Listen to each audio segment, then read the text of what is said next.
మరి దేవుని మాటల్ని మనం గమనిద్దాం. సో యేసు క్రీస్తుని సొంత రక్షకునిగా అంగీకరించటం అది మనము మారు మనసులోకి తీసుకొస్తా ఉంటుంది.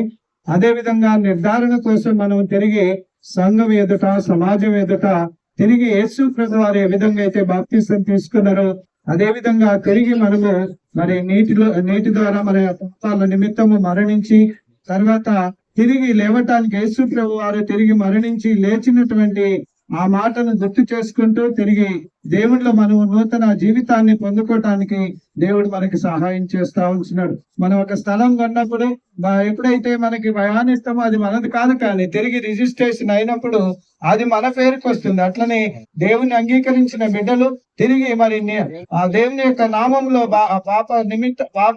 పాపాల నిమిత్తము మారు మనసు రక్షణ నిమిత్తము తిరిగి బాప్తిసం తీసుకుంటుండగా దేవుడు వారిని దీవించాలని కోరుకుందాం. దేవుని మాటల్ని మరి అన్న చదువుతాడు మన మధ్యలో సుందరరావు. కార్యం 2:23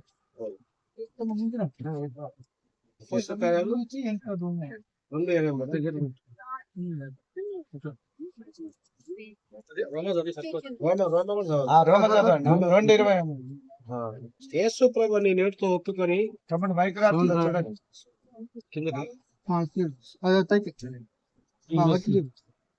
యేసు ప్రభువుని నోటితో ఒప్పుకొని దేవుడు మృతుల్లో నుండి ఆయన లేఖనాన్ని హృదయం సృష్టించిన వల్ల నీవు రక్షింపబడదు.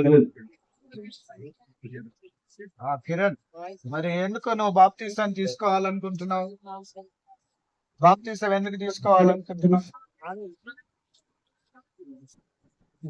ఇన్ని రోజులు అపవాది వల్ల పాపానికి లోబడి ఉంటాయి. ఇప్పుడు దేవుడు నాతో మాట్లాడి నన్ను విడిపిస్తా అనే చెప్పాడు కాబట్టి నేను దేవుడిని అంగీకరిద్దామని ఆయన నామంలో విశ్వసించి తీసుకున్నాను. ఆయన దేవుని పిల్లలుగా ఆయన అనుగ్రహిస్తా ఉన్నాడు అధికారాన్ని. సో నేను ఆయన దేవుని పెట్టుదామని కదా ఆ విధంగా. మరి అదే విధంగా మీ నాన్న ఏమన్నా బలంతో చేస్తుందా? ఇదంతా నాతో దేవుడు మాట్లాడి సెల్ఫ్ అంగీకరించి ఎవరు కూడా బలంతో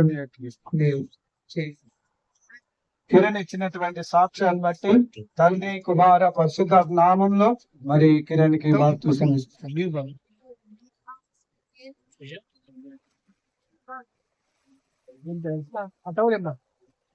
ప్రార్థన చేసుకున్నాం.